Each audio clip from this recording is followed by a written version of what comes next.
Hello and welcome to a special video that will not be an audiobook review, but instead will be me discussing my new headcanon for the Licanius trilogy and the world it takes place in when compared to the Wheel of Time. Now, I did a review for the first book that I posted recently, and I will note that I've only read the first book in entirety at this point, so things very well could happen additionally in the other two books. Granted, of course, other things are going to happen, but this is kind of more for fun, me discussing, just looking at a lot of the similarities and thinking up a way to make it fit in my head and to convince myself that this is kind of a spiritual continuation of the Wheel of Time.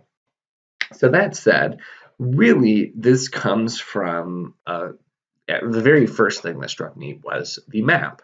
When looking at the map, the very first thing I noticed is there's actually two of the oceans that bear the same names as the oceans of Wheel of Time, being the Aryth Ocean and the Sea of Storms. Right off the bat, I got very curious and decided I have to compare this to the Wheel of Time map. And that's where I found that if you flip the Licanius map upside down, the location of the Aryth Ocean and the Sea of Storms mean it could only be the land of madmen. Now, obviously, a bit of a stretch already, which most of this video is going to be, but there are other details that are mentioned that with that same map orientation do actually kind of work. There are a few references, nothing really big, we don't know a lot about them, but a few references to an Eastern Empire. Now, if we're operating on the map flipping, to the east of the land of madmen would be Shanchan. I think they definitely would count as an Eastern Empire, the imperial setup there in general, and that's kind of set up. So already enough for me to kind of draw on that. Now, in general, there are a ton of things that also are inspired by Wheel of Time in this book. Kind of the main magic system, a lot of the other vessels, things that can do certain things in general are very similar to Angriel. There's something that reminds me of the Outdam to begin with, and the overall story is where it actually starts to differ, and that's kind of where I'm going to talk about my look as to how this could maybe be possible. I will note I'm going to be kind of broadly discussing themes from both the first book and from the Wheel of Time. So while there won't be any specific spoilers, because this is more me drawing lines where I probably shouldn't be, but if you've not read the first book or you aren't very familiar with Wheel of Time, this video is probably not going to make a lot of sense to you. And there could potentially be something that spoil it for you. So just keep that in mind if you do continue watching. So the big thing I wanted to talk about is, well, things are pretty different in the world we're looking at for the Licanius trilogy. So what draws me to create this headcanon, saying that maybe this happens in, granted, not exactly the same world as the Wheel of Time, but maybe a portal stone world with a similar layout. So we already know that the Wheel of Time world has gone through a lot of changes, become unrecognizable as different ages pass. We also know the Licanius trilogy, the book starts at a certain point, but we find out pretty quickly there have characters who've been around for thousands of years, and they have been definitely doing a lot.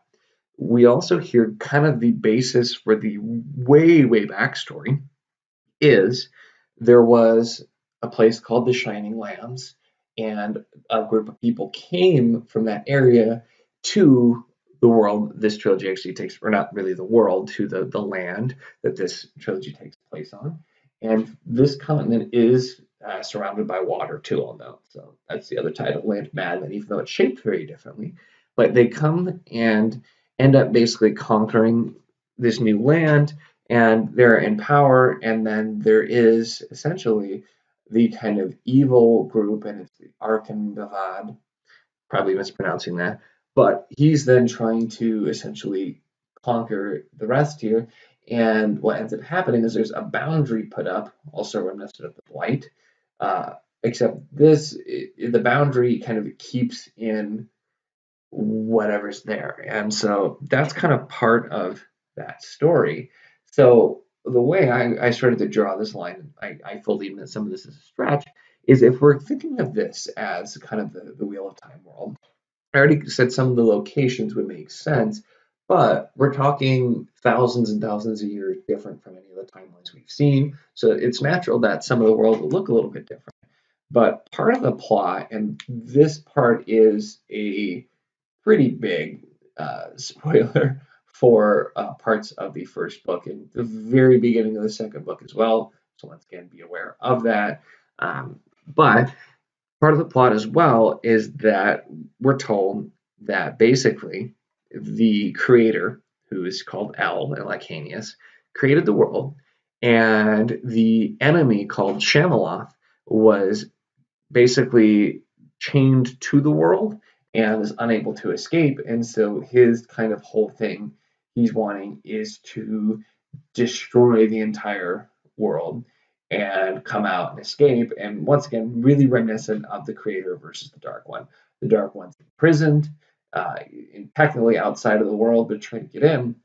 And so you have that similarity as well. Now, where it's a little bit different is we do see this Shamaloth character is actually on the world and is actually pulling strings and doing quite a lot of stuff. So we know the Dark One was not able to actually come out that way. But so this is where we really start to stretch to make this headcanon work. But this is my version of maybe what happened. So we're in, once again, kind of an alternate world, maybe via the portal stones in general, one of the many multitudes of alternates that exist.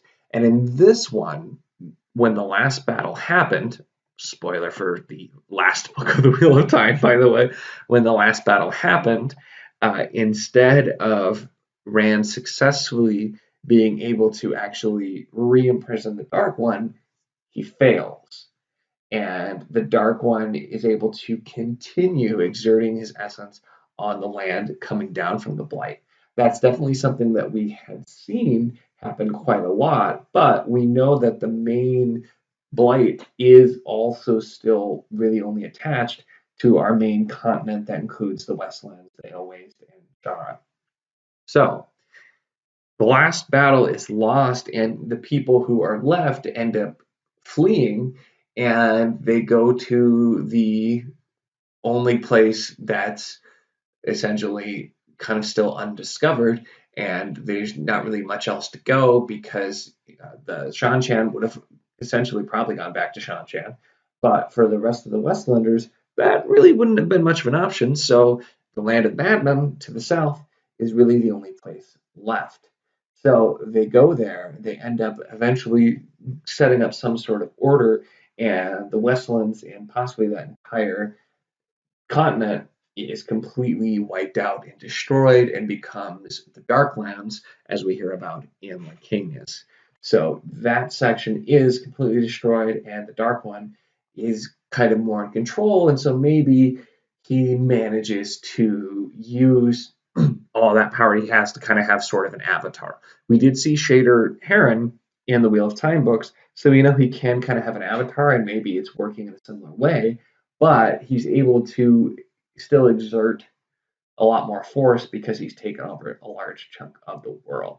So that would be calling the Shining Lands, where the Doretians came from in Licanius, would have been the Westlands essentially, and going from there. And so then we have the Dark One, or Shamala, exerting his force and still can't actually destroy the world completely because now the Wheel of Time, he has to actually fight and win that way. And so maybe Rand didn't die or something didn't happen all the way. And this is once again we're stretching a little bit, but he still can't completely take over because he's not able to still come out of his prison. So this could also be alternately, I said maybe the last battle ended differently, or this could be that maybe the new prison was still impure, or this could just be so many thousands of years later that the events had kind of started again and he was able to break out again. There is also the theme in the Licanius trilogy where there is somebody who's kind of destined to help stop. So we could draw a parallel between that and the dragon as well.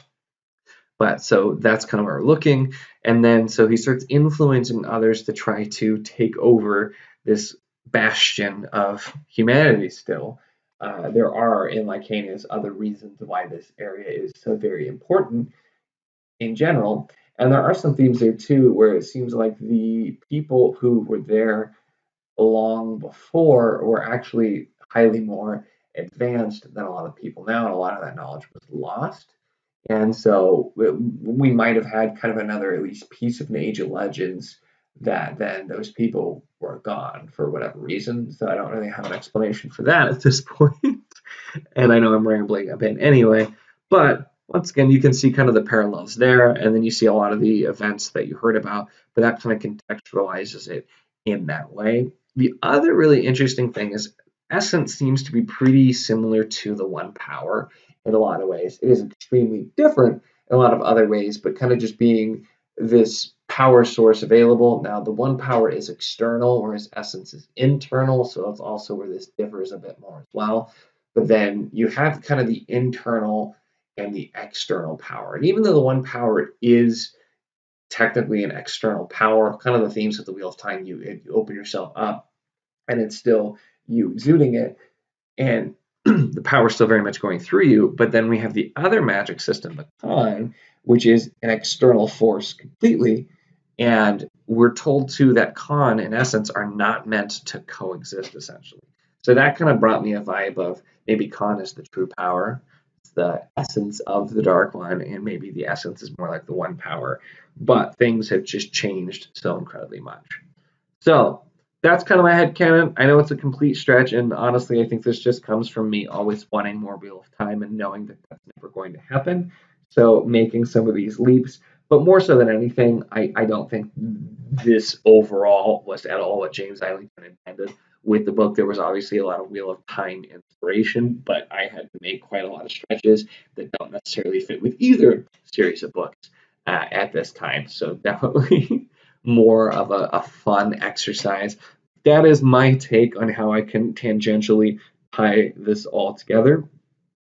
If you are watching this and you've got some thoughts, either on any of the things I've talked about or a different headcanon that makes sense for you, definitely would love to hear your thoughts. This video honestly was a lot of fun to make, and I just couldn't stop thinking about all these different things, and so I figured I had to put it into a video and put it out there. That's going to be it for this one. Like I said, this is definitely a non-traditional video here.